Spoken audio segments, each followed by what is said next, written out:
Hello everyone, welcome to RT academy. आज के इस वीडियो में हम लोग एप्लीकेशन ऑफ ट्रिग्नोमेट्री का पार्ट थर्ड देखेंगे। मतलब कौन कौन से क्वेश्चन और आपके एग्जाम के पॉइंट ऑफ व्यू से इंपॉर्टेंट है वो सब कुछ हम यहाँ पर देखेंगे।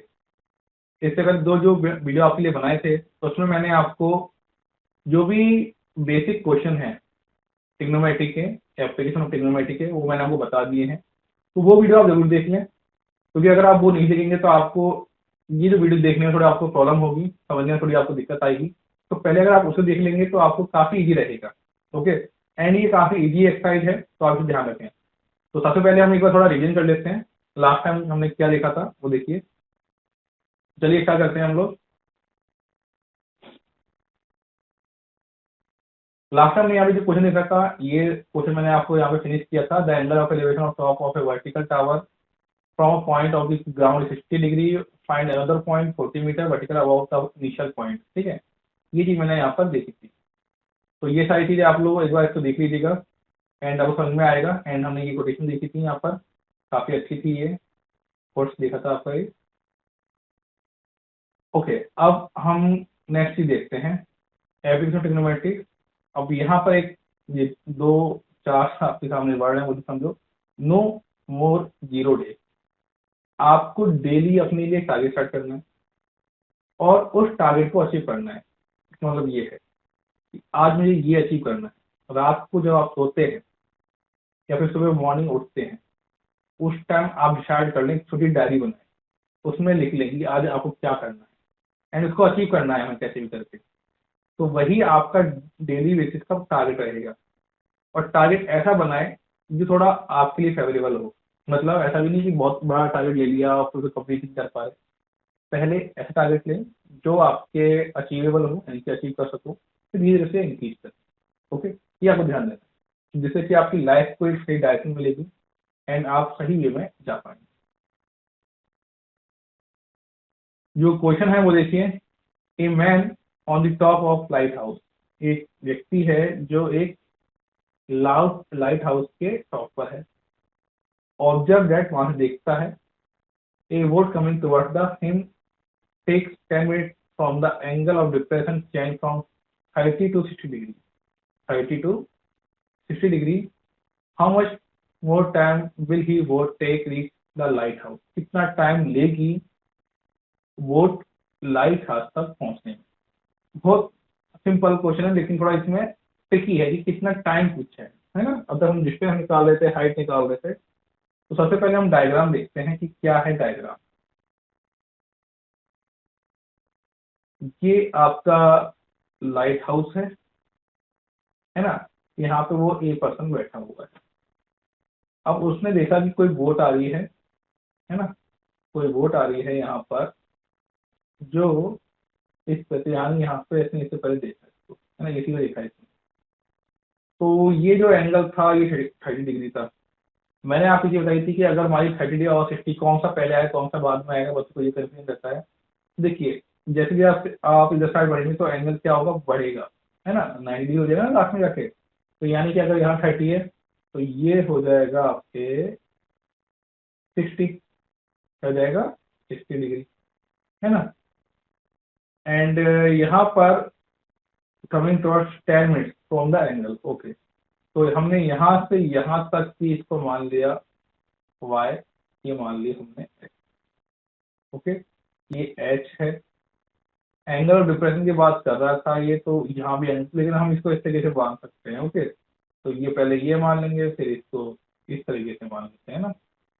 तो ये 30 डिग्री है ये वाला, ये 60 डिग्री है। और इससे कोई फर्क नहीं पड़ता, आप यहाँ पर डिस्कस करें, ये चीज मैं इंपॉर्टेंट है ये वाली। ठीक है, तो यहाँ पर इसको हम नेमिंग देते हैं। डायग्राम थोड़ा खराब बनाए ये वाला। तो ये हो गया डी, ये हो गया सी एंड ये हो गया C। ओके, ये है डायग्राम और ये एच है। तो हमसे पूछा क्या है, how much more time will be the boat take to reach the lighthouse, कितना टाइम लेगी लाइट हाउस तक पहुंचने के लिए। ओके, ठीक है, कोई बात नहीं। तो सबसे पहले हम ट्राइंगल देखेंगे, A B C, triangle A B C. तो वही tan 60 का जाएगा यहाँ भी h/x। tan 60 कितना होता है √3, तो h/x, तो h इक्वल √3 ये होगी, है ना। ये समझ में आ गया आपको इतना। हमने ये कैसे किया था, ये मान लिख लेते हैं आप लोग, है ना, ये लिखना कि ये क्या है कि हमने CD माना y, यहाँ पर let suppose let CD equal y, CB equal x, AB equal s। ये लैंग्वेज होती है, ये आप लिख सकते हैं, आपको डायग्राम समझो, है ना। अब हम ट्राइंगल की बात करेंगे, ट्राइंगल ABD। ओके, अब ट्राइंगल ABD क्या करें तो सिंपली tan 30 डिग्री हो जाएगा, यहाँ पे h तो होगी भाई, एंड ये होगा x प्लस वाई। तो इसे हम क्या लिखेंगे, अपॉन √3 x प्लस वाई। तो हमारे पास ये आ गया √3 x प्लस वाई। ओके, तो ये चीज हम यहाँ तक हमने देख ली। अब हम करेंगे क्या, यहाँ पर देखो h, है ना, h इक्वल हमारे पास क्या है √3x आ गया। तो हम यहाँ पर ये पुट कर देंगे, यहाँ पर क्या कर देंगे हम लोग, इसे पुट कर देंगे, यानी कि जो h है इसकी वैल्यू यहाँ पर पुट कर देंगे, राइट। तो हमारे पास √3 है, ओके ठीक है। तो देखो हमारे पास क्या बनेगी अब फॉर्म, तो आगे लिखेंगे। तो √3 था, है ना, और जो हमारे पास वैल्यू थी तो हम इसको भी √3x लिखेंगे, एंड यहाँ पर हो जाएगा x प्लस वाई। तो ये हो गया 3x and x plus Y, और इसको लिखेंगे तो क्या होगा 2x हो गया ये आपके सामने। तो x y अपॉन 2, है ना, x इक्वल y अपॉन 2, ये हो, ये है ना। इधर देखो, इधर ये इधर आया तो ये माइनस हो जाएगा, तो 2x इक्वल y, ये हो गया। अब यहाँ पर डायग्राम समझो, उसको D पॉइंट से C पॉइंट में पहुंचने पर 10 मिनट लग रहे हैं। कितने मिनट लग रहे हैं, 10 मिनट, ठीक है। ओके, एंड यहाँ से अगर हम बात करें C से B तक पहुंचने में, C से B तक पहुंचने में उसे कितना टाइम लगेगा, 5 लगेगा। क्यों क्यों लगेगा, क्योंकि x इक्वल, समझो जो y है वो है DC, क्या है DC, है ना। तो वो है हमारे पास 10, तो यहाँ पे x है तो 10/2, तो ये हो गया 5 मिनट, टोटल ये तो हो गया ना 5 मिनट। तो यहाँ पर तो, और हमसे पूछा कितना है कि how much more time will be the boat take to reach the lighthouse. कितना टाइम लेगा लाइट हाउस तक पहुंचने में। तो लाइट हाउस तो यहाँ बी पॉइंट पर है, समझो लाइट हाउस कहाँ है, यहाँ पे बी पॉइंट है। तो यहाँ से लेकर यहाँ 10 मिनट लगा, और यहाँ से यहाँ तक पहुंचने का 5 मिनट लगा, यानी कि कितना टाइम ज़्यादा लगेगा, 5 मिनट और लगेंगे। कितने लगेंगे, 5 मिनट और लगेंगे। तो डेट मीन्स हमारा आंसर जो हो गया 5 मोर मिनट, ठीक है। टू रीच बोट को लाइट हाउस तक पहुंचने में इतना टाइम लगेगा। तो थोड़ा इसको हमें इस तरीके से दिमाग लगा के क्वेश्चन को सॉल्व करना होता है। वापस एक बार रीजन देख लीजिए, एक मैन था जो यहाँ बैठा हुआ था ऊपर, है ना, वहां से वो देखा तो यहाँ पे बोट आ रही थी, तो यहाँ पे उसने 30 डिग्री देख लिया, और फिर वो पहुंचती यहाँ पहुंच गई तो ऊपर 60 डिग्री पे एंगल देखा उसने। तो यहाँ पे हमने वाई माना, इसको हमने एक्स माना, इसको एक्स माना, है ना। एंगल ऑफ डिप्रेशन था, तो ये एक एंगल था और एक ही एंगल था। तो ये था 60 डिग्री वाला, बड़ा जो है ये है 60 डिग्री वाला, है ना, और ये था आपका 30 डिग्री। तो सबसे पहले हमने ABC और ABD रखा, tan 60/hx, इसको सॉल्व किया तो इस तरीके से हो गया। एंड tan 30 रखा तो h/x प्लस वाई, इसको सॉल्व किया तो ये हो गया। एंड हमारे पास दोनों इक्वेशन आ गई। अब हम इसको दोनों को, ये इक्वेशन 1 मान लेते हैं हम लोग, ये इक्वेशन 2 मानते हैं। तो हमने ये अब यहाँ से h की वैल्यूशन पुट करी, ओके। जैसे ही पुट वैल्यू करी तो हमारे पास ये आ गया, तो x प्लस वाई ये कंप्लीट हो गया, ये भी हो गया। तो अब हम देखते हैं कि भाई जो y है वो डीसी है, यानी सीडी भी लिख सकते हो आप इससे, है ना, 10 मीटर है। एंड अगर जब ये आगे बढ़ते हैं, यानी कि जो y के बराबर है ये, तो y x/y/2 है, तो हमने यहाँ पे किया था 5 मिनट। तो कितना यार टाइम लगेगा, 5 मिनट मोर लेगा उसको, जो लाइट हाउस वहां तक पहुंचने के लिए, जो बोट है वहां तक पहुंचने के लिए 5 मिनट मोर टाइम लेगी। तो यही था इसका सॉल्यूशन। आई थिंक वो क्लियर हो गया होगा। चलिए अब आगे एक और क्वेश्चन देखते हैं हम।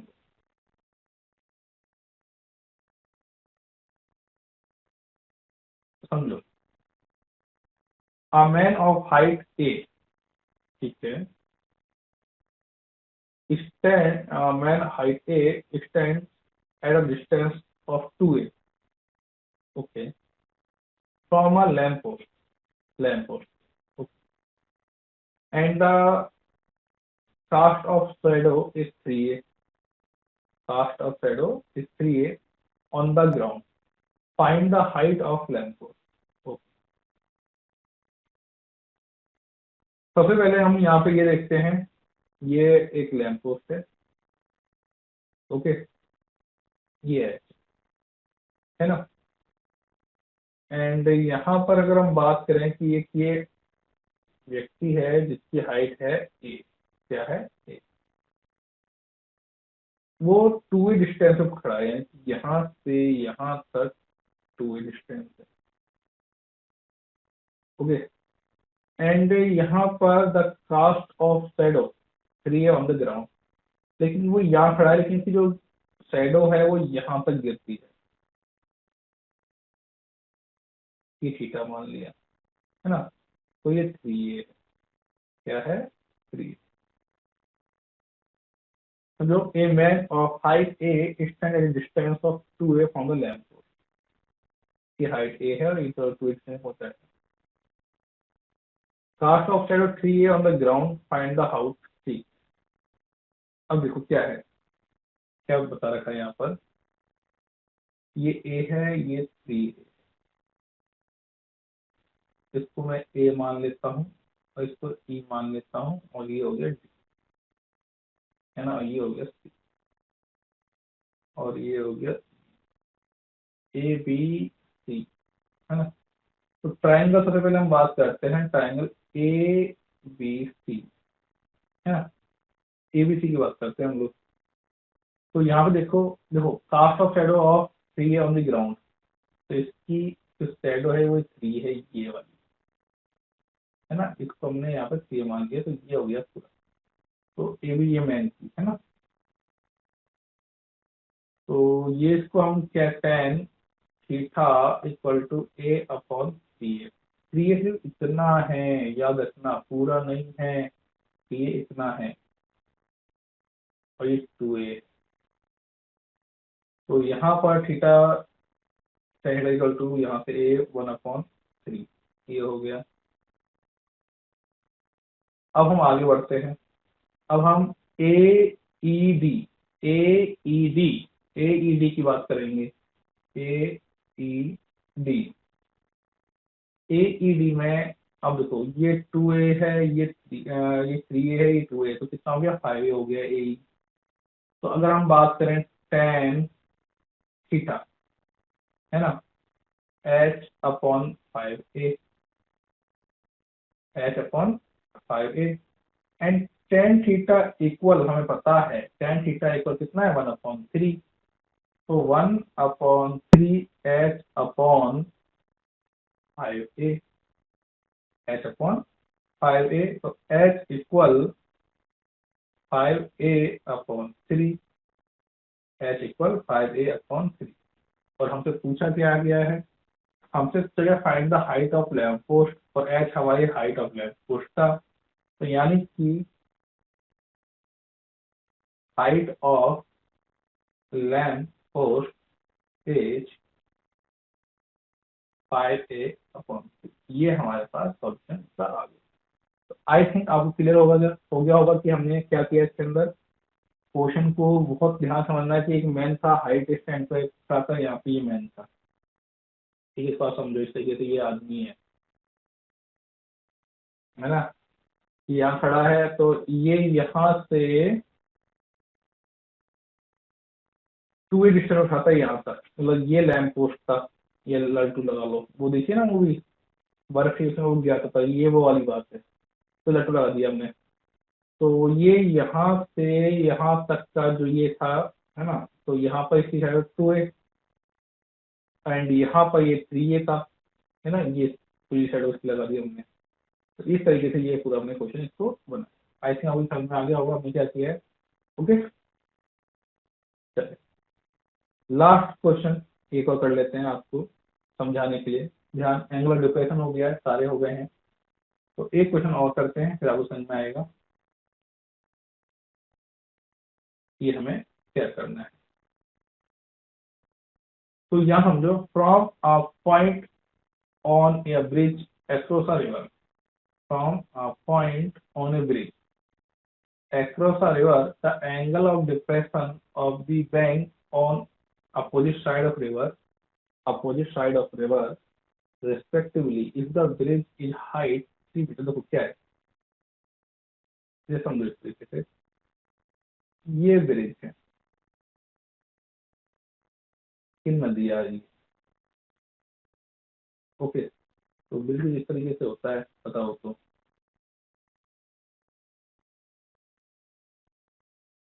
है ना। अभी यहाँ पर कोई बंदा खड़ा है और वो यहाँ से इसकी हाइट, सपोज तो कोई लड़का ही खड़ा है यहाँ पे, है ना, with two the river the angle of depression bank opposite side, ठीक है। द ब्रिज हाइट, यहाँ से इसकी हाइट मान लो, ये जो हाइट है, तो मैं अलग अलग लिखता हूँ, ये जो हाइट है यहाँ से यहाँ तक ये है 3 metre. And angle of depression की बात कर रहे हैं of the bank opposite side, तो ये इसका बैंक किनारा,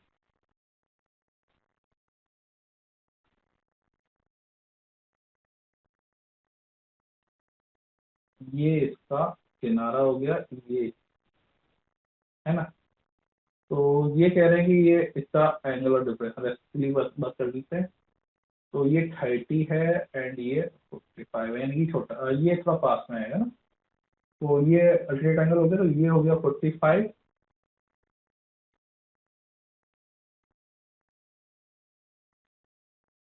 और ये हो गया 30। ये कितना हो गया 45, एंड ये कितना हो गया, क्योंकि ये 30 तो ये 30 हो गया 10 मीटर। एंड ये हमने मान लिया ADB, एंड ये P पॉइंट मान लिया हमने कुछ, है ना। तो ये सब कुछ है, ये आपके एनसीईआरटी की बुक का सॉल्यूशन क्वेश्चन है आपका, है ना, बहुत इंपॉर्टेंट क्वेश्चन है, तो इसको थोड़ा देख लेते हैं अपन, है ना। ओके, तो ये एडी है, तो यानी कि अगर एबी की बात करें, तो एडी प्लस बीडी, ये एडी प्लस बीडी, तो एक बार हम इसको ले लेंगे, है ना, इसको ले लेंगे, एक बार इसको ले लेंगे और इसको सॉल्व कर लेंगे, है ना। तो नाम लिख सकते हैं, तो देखो डायग्राम अब आपका फॉर्मल डायग्राम, ये देखिए, ये वो डायग्राम, ये नदी आ रही है, ये 30, ये 45, ये इस तरीके से पूरा आपका डायग्राम। ओके, तो सोल्यूशन करते हैं। तो लेट ट्राइंगल APD, एंगल यहाँ पर कितना है, यहाँ पर 30 डिग्री, जो थीटा है वो 30 डिग्री है। तो tan 30, ये पूरा PD हो गया, ये AD हो गया, तो PD अपॉन AD, ये हो गया, है ना, PD अपॉन AD। तो tan 30 कितना था, 1/√3। PD कितना है, ये आपका 3 मीटर है, एंड AD हमें मालूम नहीं है, तो AD इक्वल हमारे पास हो गया 3√3 मीटर, है ना। एंड इसी तरीके से अगर हम बात करें ट्राइंगल PBD, कौन से वाले, ये देखो, इस वाले PBD, इसमें तो 45 इसका होगा, है ना। तो tan 45 PD अपॉन, एंड यहाँ पर ये क्या है, BD है ना, BD, ठीक है। तो ये क्या हो गया, 1 होता है, ये 3 हो गया, एंड ये BD हो गया, and BD equal 3 metre, BD equal 3 metre, and we know that AB equal AD plus BD, AD plus BD। तो यानी कि हमारे पास AB जो है 3 + 3 √3, ये हो गया। तो यहाँ पर 3 1 + √3, ये हो गया। तो इसको मैं थोड़ा और अरेंज कर लेता हूँ, 3 रूट। अब देखो यहाँ पर हमने ये किया तो ये कॉमन ले गया था हमने, है ना। तो √3 + 1 मीटर, √3 + 1 मीटर। तो जो लीवर है उसकी जो वेट है मुझे बोला था find the weight of lever. देखो आप चौड़ाई पता कर सकते हो आप यहाँ से, इससे ऐसे तो नहीं पता कर लेते हैं आप, लेकिन अगर आपको ये मालूम है तो आप एंगल फाइंड करके इसकी जो वेट है वो आप फाइंड कर सकते हो। तो हमने यहाँ फाइंड किया कि जो लीवर की वेट है वो कितनी है, 3 ब्रैकेट में √3 + 1 मीटर, ये इसकी वेट। ओके, तो आई थिंक आपको क्लियर हो गया होगा क्या किया हमने। From point of bridge across the river, एक ब्रिज था, the angle of depression of the bank opposite side of the river is 30 degree and 45 degree, दोनों 45 डिग्री था इस तरीके से। If the bridge of height 10 meter, sorry 3 meter from the bank, find the height width of the river। Okay, तो हमने यहाँ पे इस तरीके से इसके डायग्राम बना के बताया कि कैसे आप इसे सॉल्व कर सकते हैं डेली लाइफ में जो होती है ना ये चीजें। तो ये हमारे क्वेश्चन हो गए कंप्लीट। अब आपको प्रैक्टिस करनी है। यहाँ पर कुछ क्वेश्चन दे रहा हूँ मैं आपको। फर्स्ट क्वेश्चन है, an aeroplane flying horizontally 8 metre above the ground is observed at the angle of elevation 60 degree. After 10 seconds, the angle of elevation from the same point becomes 30 degree. The approximate speed of the aeroplane metre पर second, आपको ये निकालना है। From यही आपको वही है, इस तरीके से आपके सामने यहाँ पे ये ऑप्शन दे रखे हैं। ये 4 क्वेश्चन है आपको, जिन्हें आपको सॉल्व करना है एंड आपको प्रैक्टिस करना है। ये सारे क्वेश्चन आपको आ जाने चाहिए। प्रैक्टिस कीजिए, मैक्सिमम जितनी प्रैक्टिस करेंगे उतनी अच्छी बात है। इसके अलावा जो भी स्टूडेंट बुक है RD शर्मा RS, जो भी आप चाहते हैं वो भी ले लें, जिससे आपको समझ आ जाएगा कि कैसे क्वेश्चन आते हैं। तो आई होप आपको एप्लीकेशन ऑफ ट्रिग्नोमेट्री बिल्कुल अच्छी तरीके से समझ में आ गया होगा। अब आपकी रिस्पॉन्सिबिलिटी है कि आप इसकी प्रैक्टिस करें। ओके, चलिए मिलते हैं नेक्स्ट वीडियो में किसी अदर टॉपिक के साथ। ओके, और जिससे कि आपको वो समझ में आ जाए। Okay, thank you very much.